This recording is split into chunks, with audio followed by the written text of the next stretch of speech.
ठीक है, आज हमें क्या पढ़ना है, फैक्टर अफेक्टिंग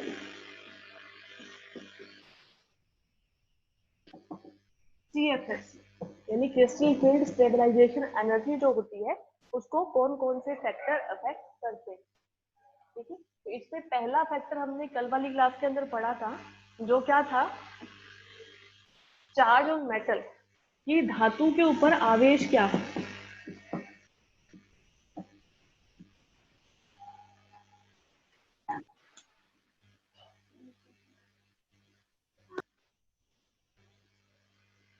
ठीक है, पहला हमारा क्या था, चार्ज ऑन मेटल कि धातु के ऊपर आवेश क्या है, इस पे डिपेंड करती है क्या, सीएफएससी।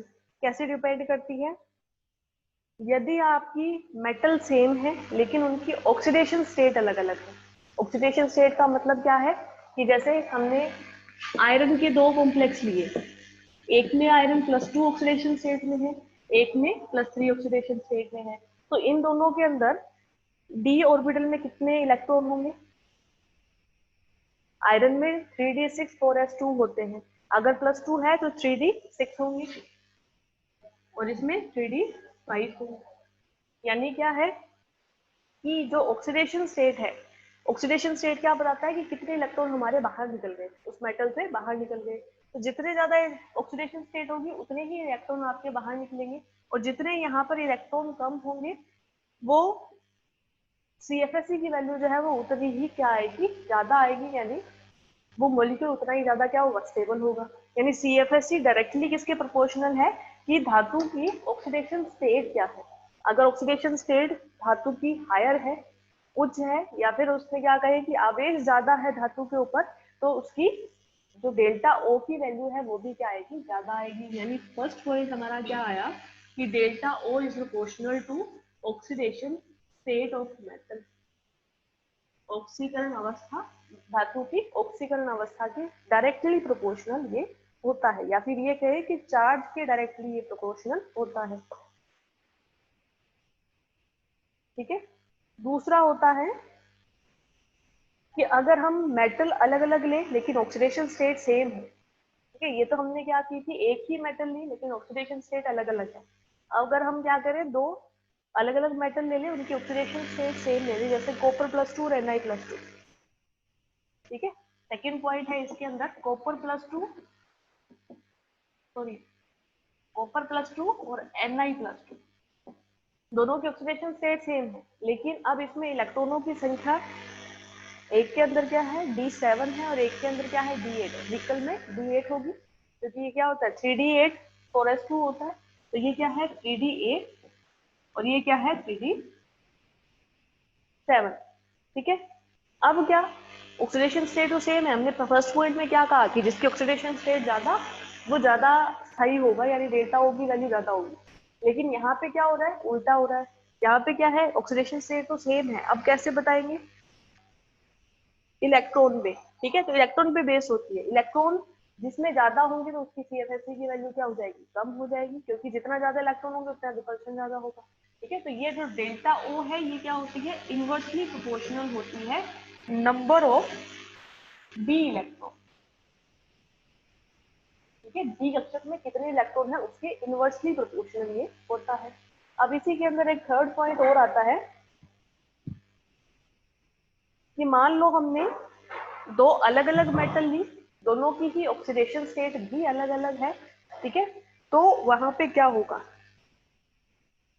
जैसे हमने एग्जांपल लिया वेनेडियम+2 और क्रोमियम+3, वेनेडियम+2 क्रोमियम+3, मेटल अलग अलग है, ऑक्सीडेशन स्टेट अलग अलग है। ठीक है, और यहाँ पर इसके अंदर अब इलेक्ट्रॉन देखो कितने हैं, दोनों के अंदर ही इलेक्ट्रॉन होते हैं D3, दोनों के अंदर ही सेम इलेक्ट्रॉन होते हैं। तो अब कैसे चेक करेंगे, तो पहला वाला ही पॉइंट, पहले वाले पॉइंट में तो इलेक्ट्रॉन का डिफरेंस था, लेकिन यहाँ क्या है कि जिस मेटल के ऊपर ऑक्सीडेशन स्टेट यानी आवेश जितना ज्यादा होगा वो उतना ही ज्यादा स्टेबल होगा, और डेल्टा ओ की वैल्यू भी उतनी ही ज्यादा होगी। यानी ये क्या है, ऑक्सीडेशन स्टेट और चार्ज ऑन मेटल पर डिपेंड करता है। ठीक है, ये पॉइंट हमारे कल वाली क्लास में हो गए थे। कि ये फर्स्ट फैक्टर था कि धातु के ऊपर आवेश कितना है, उस पर डेल्टा ओ यानी CFSE हमारी डिपेंड करती है। अब इसके अंदर अच्छा एक ट्रांजिशन सीरीज पे भी निर्भर करता है। ट्रांजिशन सीरीज का मतलब क्या है, फोर्थ पॉइंट है कि एक ट्रांजिशन सीरीज होती है हमारी 3D की, एक होती है 4D की और एक होती है 5D की। ठीक है, तो अगर हम मेटल 4D और 5D के लेते हैं तो आपकी डेल्टा ओ की वैल्यू ज्यादा होती है। क्यों होती है? क्योंकि 4D और 5D के अंदर ये जो डी ऑर्बिटल्स है ये ज्यादा डिफ्यूज होते हैं, विसरित होते हैं।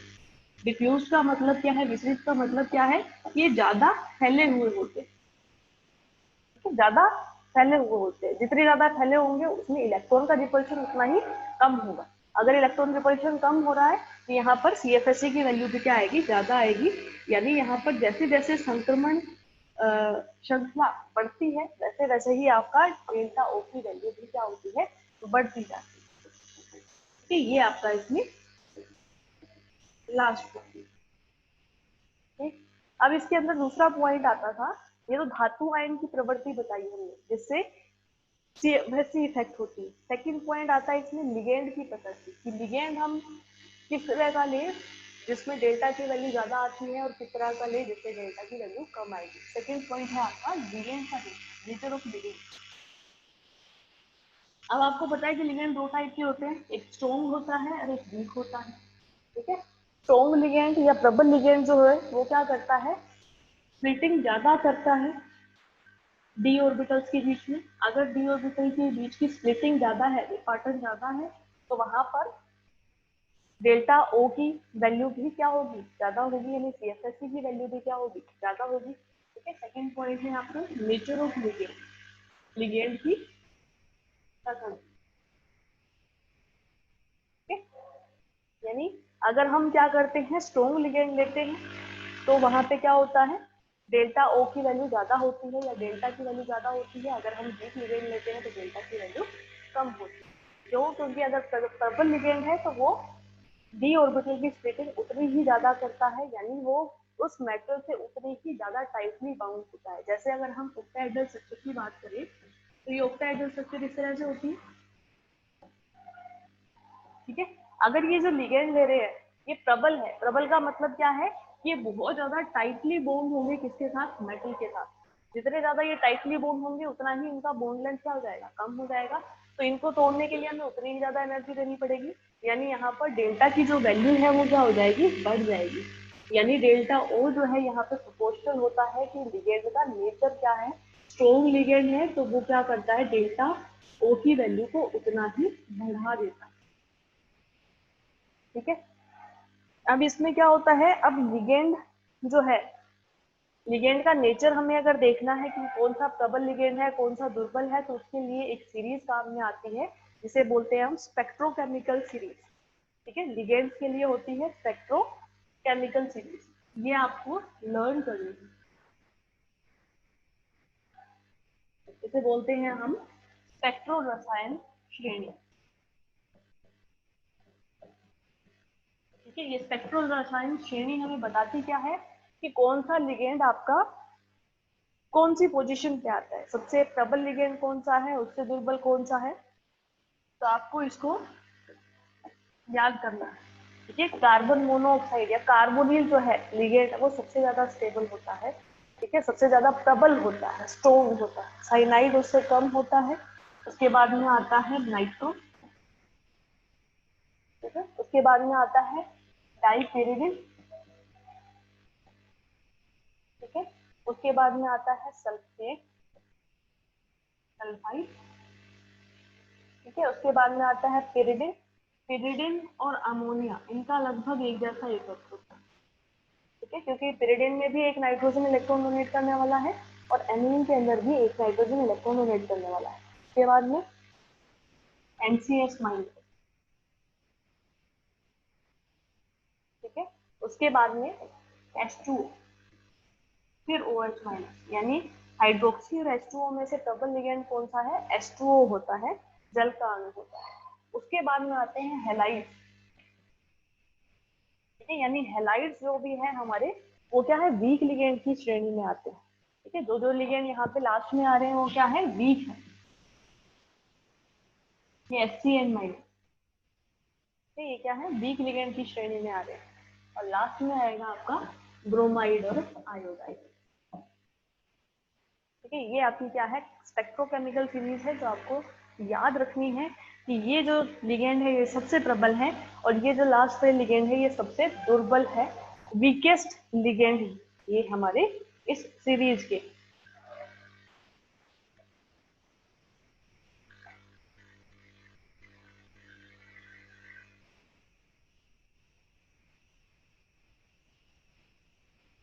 ठीक है, ये हो गया लिगेंड का नेचर। अब लिगेंड के नेचर के लिए स्पेक्ट्रोकेमिकल सीरीज आ गई कि कौन सा लिगेंड आपका स्ट्रॉन्ग है, कौन सा आपका वीक है। जितना ज्यादा स्ट्रॉन्ग लिगेंड होगा डेल्टा ओ की वैल्यू उतनी ज्यादा होगी, जितना वीक लिगेंड होगा डेल्टा ओ की वैल्यू उतनी ही कम होगी।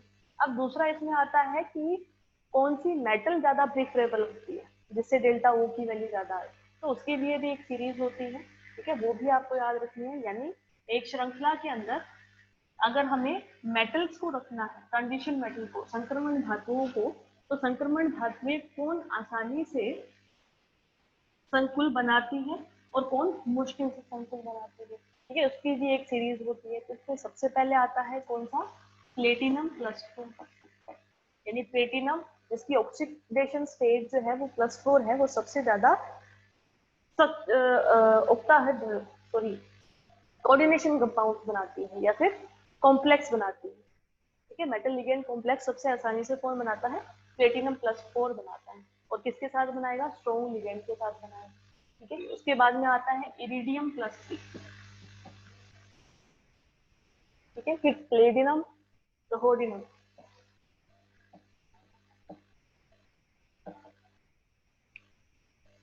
ठीक है, उसके बाद में आता है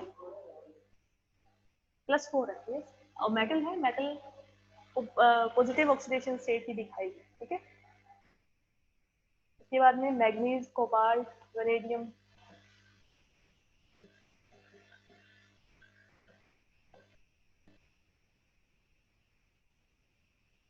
ठीक है, वेनेडियम यहाँ +3 ऑक्सीडेशन स्टेट में आएगा।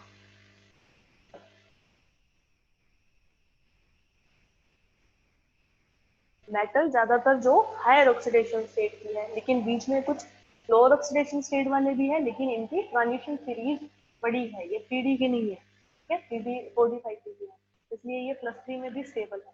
उसके बाद में Cr+3, क्रोमियम +3, आयरन +3,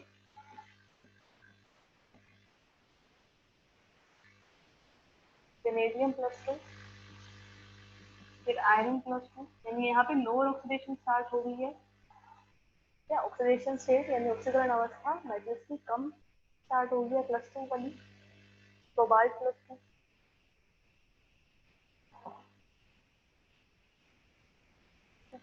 निकल +2 और Mn+2।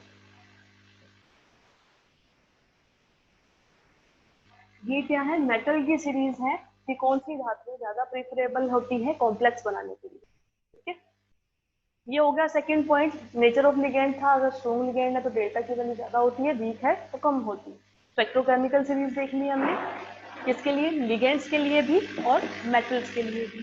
ठीक है, अब दूसरा इसमें थर्ड पॉइंट इसमें क्या है कि जो CFSE है वो डिपेंड करती है किसके ऊपर, ज्योमेट्री ऑफ कॉम्प्लेक्स।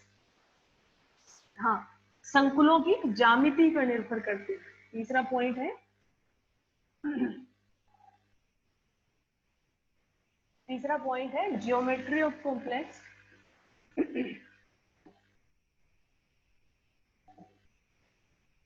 या संकुलों की ज्यामिति।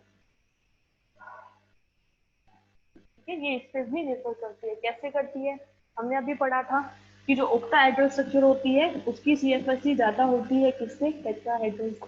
ठीक है, इनका रिलेशन क्या होता है कि डेल्टा T जो है वो क्या होता है, 4/9 ऑफ डेल्टा O होता है।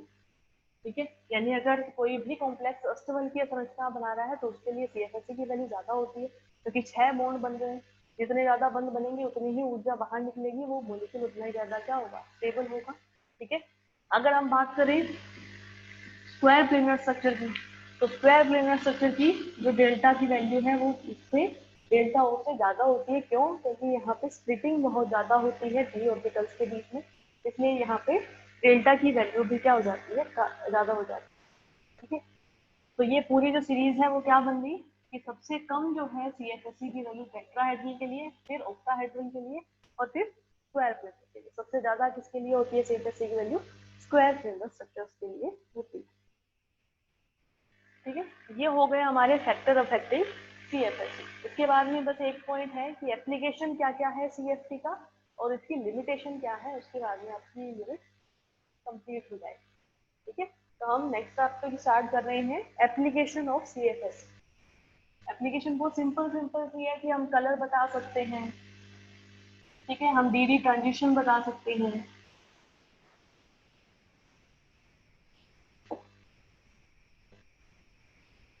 एप्लीकेशन ऑफ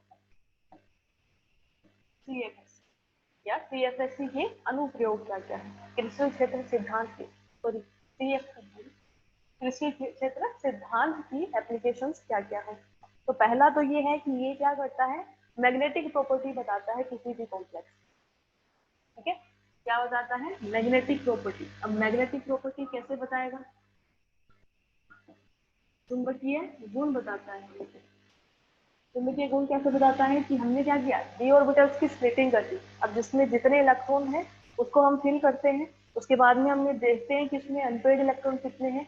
अनपेयर्ड इलेक्ट्रॉन अगर है तो वो क्या होता है, अनुचुंबकीय होता है, पैरामैग्नेटिक होता है। अगर उसमें अनपेयर्ड इलेक्ट्रॉन नहीं है तो वो प्रतिचुंबकीय होता है, डायामैग्नेटिक होता है। ठीक है, इसको इसके लिए हम CFSE की वैल्यू भी निकाल सकते हैं। ठीक है, अगर मैग्नेटिक मोमेंट की वैल्यू निकालनी है, चुंबकीय आघूर्ण का मान निकालना है, तो उसका फॉर्मूला क्या होता है, n+2 का रूट। n क्या है? नंबर ऑफ अनपेयर्ड इलेक्ट्रॉन, अयुग्मित इलेक्ट्रॉनों की संख्या। ठीक है, तो ये यानी ये क्या करता है, ये मैग्नेटिक प्रॉपर्टी को कॉम्प्लेक्स की बहुत आसानी से बता देता है। ठीक है, जैसे एक एग्जांपल ले लेते हैं अपने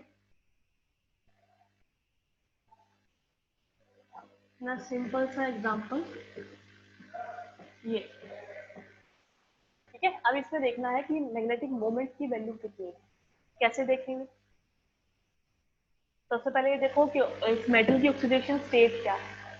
ठीक है, तो क्या है, एमीन जो है वो ऐसा लिगेंड है जो कि न्यूट्रल होता है, उदासीन होता है, इसके ऊपर कोई चार्ज नहीं है। एक क्लोराइड पर -1 होता है, 2 है तो -2, ये -2 में है तो ये पूरा कॉम्प्लेक्स +2 का होगा। अगर ये +2 का है तो ये भी कॉपर +2 होगा। कॉपर +2 है तो कॉपर का इलेक्ट्रॉनिक विन्यास क्या होता है, 3d7 4s2 होता है। तो कॉपर +2 का क्या होगा, 3d7 होगा। अब ये संरचना कौन सी है, एक मेटल के साथ 6 लिगेंड है, ऑक्टाहेड्रल स्ट्रक्चर होगी। ऑक्टाहेड्रल स्ट्रक्चर के अंदर हम डी ऑर्बिटल्स को कैसे स्प्लिट करते हैं कि नीचे T2g और ऊपर Ag। अब इसमें इलेक्ट्रॉन फिल करो कितने, 7।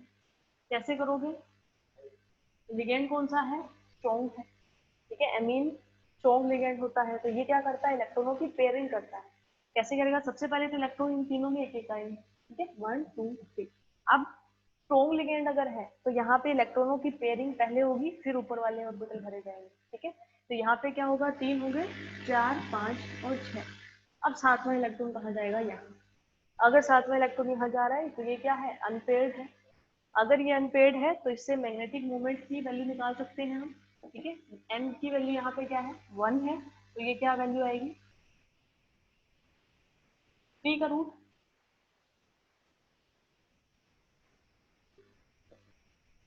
ये आएगी 3 का रूट, है ना। और ये क्या होता है, 1.73। ये इस तरह से आप क्या कर सकते हो, यहाँ पे वैल्यू निकाल सकते हो। अगर हम इसी में क्या करें, ये Cl3 ले लें। ठीक है, तो ये चार्ज कितना होगा, -3। ये कितना होगा, +3। ये ऑक्सीडेशन स्टेट क्या होगी, +3। अगर ये ऑक्सीडेशन स्टेट +3 है तो यहाँ पे क्या हो जाएगा, 6 इलेक्ट्रॉन। अगर ये 6 इलेक्ट्रॉन है तो ये वाला इलेक्ट्रॉन हट जाएगा, तो यहाँ पे अनपेयर्ड इलेक्ट्रॉन बचा ही नहीं, तो मैग्नेटिक मोमेंट की वैल्यू क्या हो जाएगी, 0 हो जाएगी। ठीक है, यानी हम इस तरह से संकुलों की चुंबकत्व की व्याख्या कर सकते हैं CFT से। ठीक है, इसके अलावा रंगों की व्याख्या कर सकते हैं।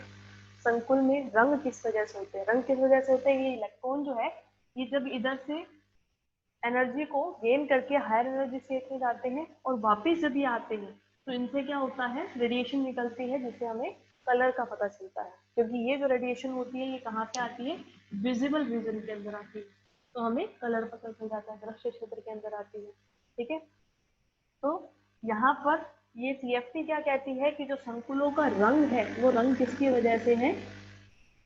डी संक्रमण की वजह से, यानी डी कक्षकों के आपस में ही इलेक्ट्रॉन के संक्रमण की वजह से यहाँ पर क्या होता है? कलर होता है।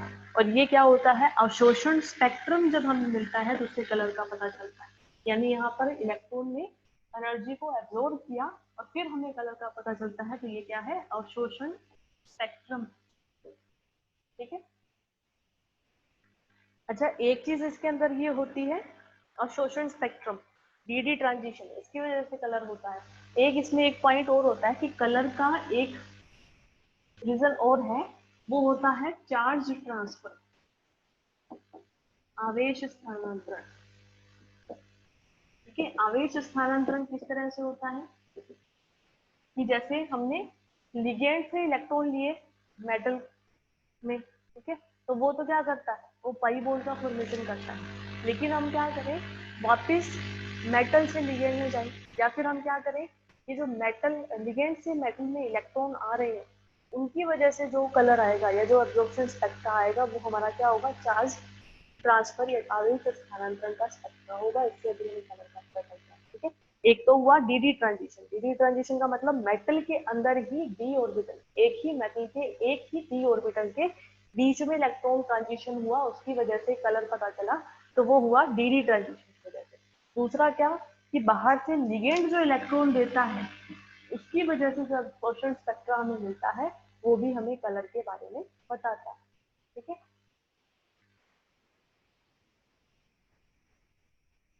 एक इसमें लास्ट इसकी एप्लीकेशन है, ये ज्योमेट्री भी बताता है।